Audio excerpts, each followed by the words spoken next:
The reason shadow work feels like dying is because something actually is dying. But here's what nobody tells you: the thing that's dying was never really you to begin with.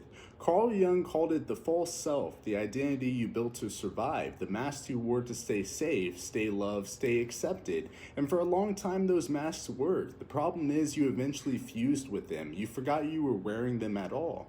So when the inner work starts loosening that identity, the ego registers it as a threat to survival. That's why people quit right before the breakthrough, not because the work isn't working, because it's working exactly the way it's supposed to.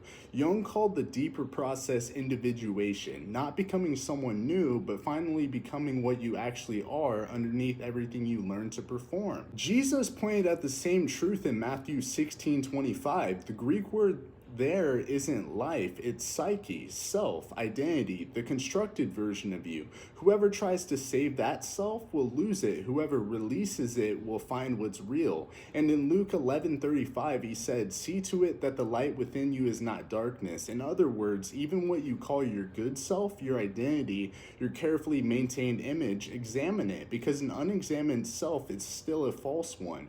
Both Jung and Jesus understood something that most self-help completely misses. This isn't destruction, this is purification. The fire doesn't consume you, it burns away everything that was never you, so what remains is what actually is. Sit with that.